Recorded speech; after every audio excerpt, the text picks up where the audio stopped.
Kaziwai zvakare vana vaMwari, mufaro wangu kuchingamidzai kuchirongwa konhai pastor. Toda kutenda Mwari. Nhasi zvakare tira kupindura kana kuti tira kutarisa umwe mubvunzo wakabvunzwa zvakare sekutaura kwandakaita neimwe hama yedu pamusoro pemacovenants. Tiri kutry kubreaka mubvunzo wake wanga wakarebesa. Saka whoever akabvunza nyaya yemacovenants, please try to make sure kuti you follow as we try to help each other. Saka nhasi tira kupindura part iri panapa yatiri kuona pascreen iko zvino izvi. Iri kuti iyo are the new in quotes. The new covenants, that's the one in Jeremiah, Jeremiah 31 verse 31 to 34 and Luke 22 verse 19 to 20. Are these new covenants related? In Jeremiah, we are told that there won't be any witnessing or preaching or teaching anyone for them to know God. Yet in Matthew 28 verse 18 to 20, Jesus gave a command to go and preach and teach after Luke chapter 22. In other words, saka pari kunzi kuna Jeremiah ndichaita sungano itsva nevanhu vangu mushure memazuva iwayo, hakuna achazoti kuno umwe ziva Mwari. In fact, let me read it. Jeremiah 31 verse 31.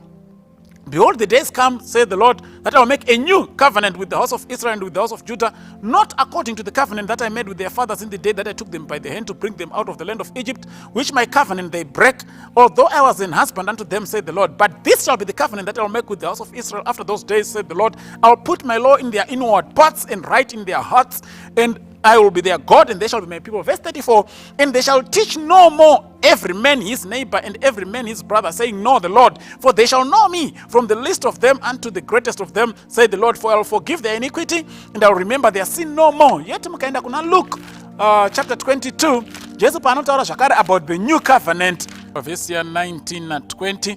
And he took bread and gave thanks and broke it and gave unto them, saying, This is my body which is given for you. This do in remembrance for me. Likewise also the cup after supper, saying, This cup is the new covenant in my blood, which is shed for you. And Jesu akatora mukombe, akatora chingwa akachimedura akati, torai mudye muchiita muchindirangarira. Zvikanzi after that akatora zvakare mukombe akati, mukombe uyu ndo wesungano itsva weropa rangu rakadeurirwa imi. Now ari kubvunza ari kuti kuna Jeremiah kwanzi new covenant, kuna Luke kuri kunzi new covenant. Saka macovenant ari mairi ane ukama here? Because ye kuna Jeremiah inoita sekuti kana ichinge yazadzikiswa hakuna achazodzidzisa umwe kuti ziva Mwari. But kuna Luke tinozoona Jesu achizoti endai naizvo zvomunoparidza, asi iye ari kuti aintroduce a new covenant. But Jeremiah akati ku new covenant kana yauya hakuna achadzidzisa umwe kuti ziva Mwari. Ndoda kudai kuti ndo mubvunzo wabvunzwa panapa. Now kana muchiverenga Hebrews chapter 8 verse 8 to 13, ndo patinonyatsa kuona a direct reference to this covenant ya Jeremiah ichireferencwa ku New Testament. Hebrews chapter 8. But tiri kutsvaga kudaro nda kukasika ndaisa summary yemhinduro yekuti hongu sungano idzi dzine ukama. In fact, handidi kuti dzine ukama, ndakuti ndeimwe chete. It's one and the same covenant. Yekuna Jeremiah 31, Luke 22, Matthew 26. It's one and the same covenant.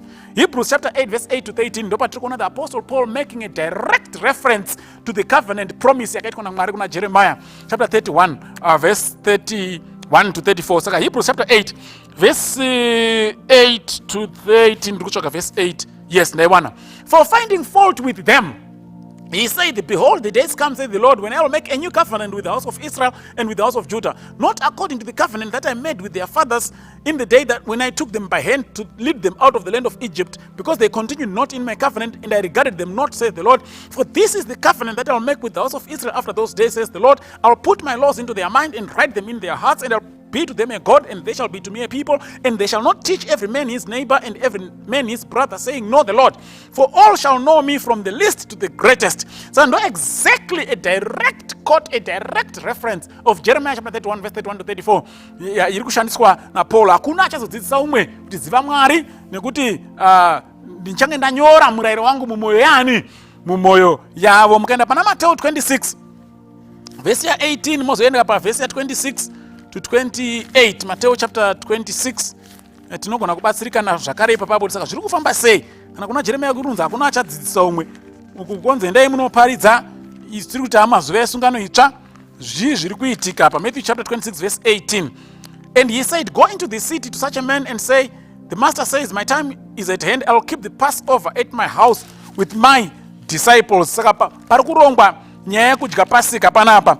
Verse 26 to 28, and as they were eating, Jesus took bread and blessed it and broke it and gave it to the disciples and said, "Take, eat, this is my body." And he took the cup and gave thanks and gave it to them, saying, "Drink ye all of it, for this is the blood of the new covenant, which is shed for many for the remissions of sins. But I say to you, I will not drink henceforth of this fruit of the vine until the day when I drink it with you in my Father's kingdom." Nemango manzwi Jesu akuintroduce the Lord's Supper, and akuti iri ropa manje wine yamakumwe inomira ropa rangu resungano itsva. Saka ndopari kunzi nemunyori kana Jesu ari kuti sungano itsva nemakaipa chapter 28 akazoti chiendai munoparidzira marudzi ose. Itu tiri kuudzwa naJeremia kuti musungano itsva hakuna achadzidzisa umwe nezvekuparidzirwa. Ende Jeremia ari kubva ati nekuti ndinenge ndanyora mirayiro yangu pamwoyo yavo, in their inward parts. Saka Mwari anenge anyora mirayiro pamwoyo. But muchaona kuti musungano yekare mirayiro yanga yakanyorwa padombo. Munozoverenga Exodus chapter 31 verse 18. Yanga yakanyorwa padombo kureva kuti munhu aitoti achida kuita zvaada kuita ombomhanya kunoreferensa padombo kuti zviye pakanyorwa kunzi chi, oti pakanzi usaba, obva aregedza kuba. Akana kuda kuita upombwe ombomhanya kuti pakanzi chi, obva aregedza kuita upombwe. But Mwari kuti mazuva ekupedzisira hazvizodaro. Mutemo unenge usisiri padombo, ndichange ndauisa pamwoyo. Saka kana mutemo waMwari wanyorwa mumwoyo manje, hakusina munhu anoswera achida kuudza umwe munhu kuti kuba kwakaipa. Ndochokwadi chitorwa naJeremia.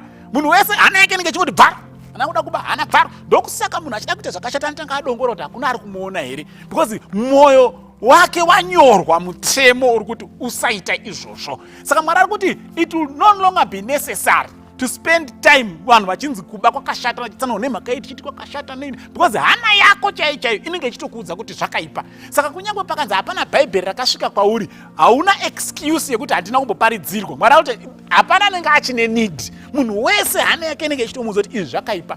Ukaona vanhu vachiita kukakavara nenyaya yemurayiro waMwari, usafunge kuti hana yavo haivaudzi kuti kutyora murayiro waMwari kwakaipa, because mwoyo wakatonyorwa mutemo waMwari. Musungano itsva yemazuva ekupedzisira, mutemo waMwari unonyorwa mumwoyo.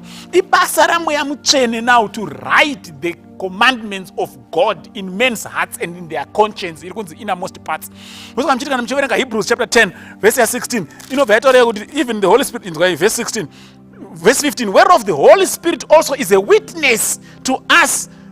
This is the covenant that I will make with them after those days. So we now have the Holy Spirit of God witnessing to us.